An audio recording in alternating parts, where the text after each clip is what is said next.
안녕하세요, 조윤주입니다.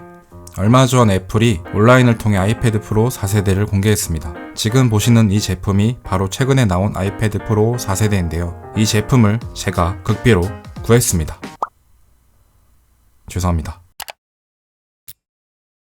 애플이 신경을 많이 쓰고 있는 AR 기술로 보고 계신 아이패드 프로 4세대입니다. 그러면 이 제품이 어떠한 제품인지, 어떠한 면을 주목해서 봐야 하는지, 그리고 어떠한 사람들이 구입하면 좋을지 생각하면서 영상을 준비해봤습니다. 그럼 시작합니다. 가장 먼저 볼 부분은 칩셋입니다. 애플은 아이패드 프로 4세대를 내걸면서 당신의 다음 컴퓨터는 컴퓨터가 아니다.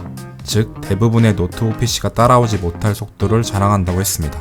사실 3세대에 비해 발전이 없었을 뿐이지 4세대의 칩셋 성능은 여전히 압도적입니다. 다만 3세대를 가지고 계신 분들이라면 넘어갈 명분에 약간 브레이크가 있을 뿐이지 아이패드 프로를 새로 구매하실 분들에게는 크게 아쉬운 부분은 아니라고 생각합니다. 그럼에도 불구하고 아쉬워하는 분들에게 조금 위로가 되는 말씀을 드리자면 이번에는 램이 무려 6기가입니다. 3세대는 4기가였었죠.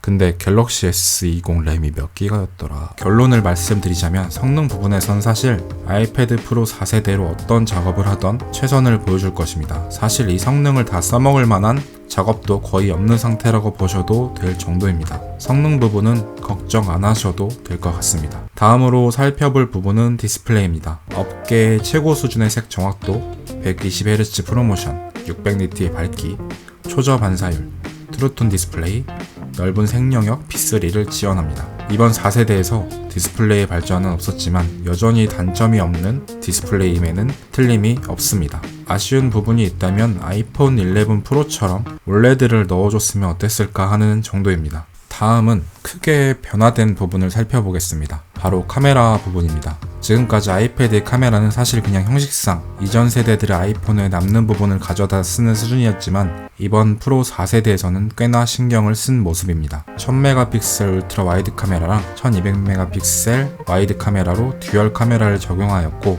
거기다가 아직 아이폰에도 적용되지 않은 기술 라이다 스캐너까지 탑재하면서 힘을 빡 준 모습입니다. 라이다 스캐너를 간단하게 설명드리자면 AR 기술로 더 많은 방면에서 활용할 수 있게 해주는 기술로 반사된 빛을 측정해 구조를 더 정확하게 파악하고 이를 빠르게 실시간으로 AR 증강현실 기술 구현을 가능케 하는 센서 정도로 보시면 될 것 같습니다. 실제로 지금 제가 보여드리고 있는 이 아이패드 프로 4세대도 AR 기술로 구현된 것인데 이것을 더 정확하게 더 현실감 있게 할 수 있는 기술이라고 보면 됩니다. 애플이 이 기술을 소프트웨어적으로 어떻게 풀어냈냐가 관건이라고 할 수 있을 것 같습니다. 지금 당장 생각만 봐서는 사실 쓸 일이 많이 없는 기술이라고 생각할 수 있지만 애플의 기술 중에는 그렇게 시작했던 것들이 상당히 많았죠.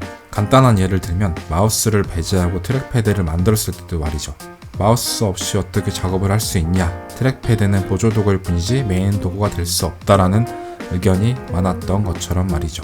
심지어 지금도 친구들을 만나서 이제 서로 노트북 가지고 작업을 하면 마우스가 더 편한데 허세 부리는 것 아니냐며 한 소리 듣기도 합니다만 사실 정확하게 말하면 마우스도 편하고 트랙패드도 편합니다. 네.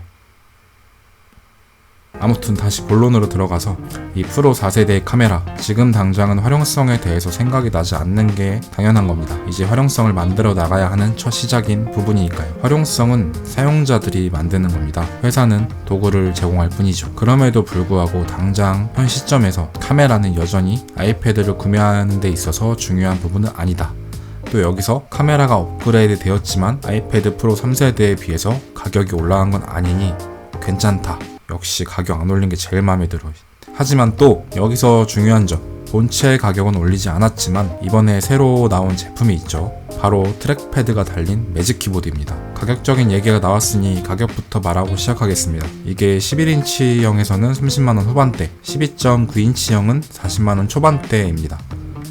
키보드만 보급형 아이패드에 달하는 가격인 거죠. 물론 이 애플워치도 50만원 넘게 주고 사긴 했습니다만 애플 놈들 항상 갖고 싶은 건 확실하게 비싸다니까. 어쨌든 다시 이 트랙패드 달린 매직 키보드 얘기로 돌아가 보자면, 아니 트랙패드 하나 달았다고 가격이 저리 되나 생각할 수도 있지만 이번에 아이패드 OS에 주목해 보셔야 할 부분이 더 큽니다. 트랙패드를 내놓으면서 작업 메커니즘을 새롭게 썼다고 해도 될 정도로 트랙패드에 맞게 UI를 바꿨죠. 즉 아이패드 OS에서 블루투스 마우스가 허용되었을 때 모두가 마우스 사용성에 대해 생각했지만 애플은 그 이전부터 이 트랙패드에 맞게 진화시킬 생각이었던 것 같습니다. 저는 애플 제품을 볼 때는 유독 다른 회사와 다르게 소프트웨어 쪽을 더 유심히 보게 됩니다. 아무래도 그런 경험을 계속해서 제공받은 덕이겠죠. 그래서 이번 아이패드 프로 4세대 살만한 제품인가? 저는 살만하다고 생각을 합니다. 다만 3세대를 가지고 계신 분들은 굳이 넘어갈 만한 의미를 찾기 힘들 것 같고, 심지어 이번에 나온 트랙패드 매직 키보드도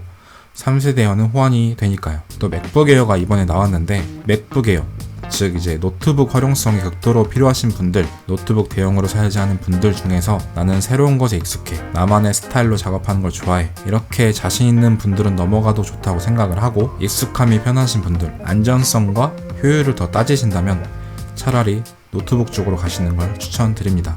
결국에는 이게 자신의 성향과 상황을 잘 알아야 합니다. 혹시나 댓글로 상황을 잘 알려주시면 미흡할 수도 있지만 제가 제품 고르는데 도움이 되는 대댓글로 한번 알려드려 보겠습니다. 그래도 이제 이게 유튜브 영상이니까 마지막으로 제 공식적인, 지극히 주관적인 입장을 한번 말씀드려 보겠습니다. 사실 주관적인 입장 보려고 유튜브 보는 거 아니겠어요? 제 주관적인 입장은 실용성, 현실성 따지지 말고 마음 가는 쪽으로 사는 게 좋다고 생각을 합니다. 이게 결국에는 마음이 가고 애정이 가야 그 물건을 샀을 때 더 자주 활용하고 더 크게 활용하는 것 같더라고요. 물론 그 기준은 각자 다르긴 하겠죠. 사실 이렇게 말하다 보니까 이 영상을 보고 더 헷갈려 하시는 건 아닌가 싶은데 어쩔 수 없습니다. 인생이 그런 겁니다. 늘 고민의 연속이죠. 그럼 지금까지 아이패드 프로 4세대 구매 가이드였고 조현주였습니다. 감사합니다.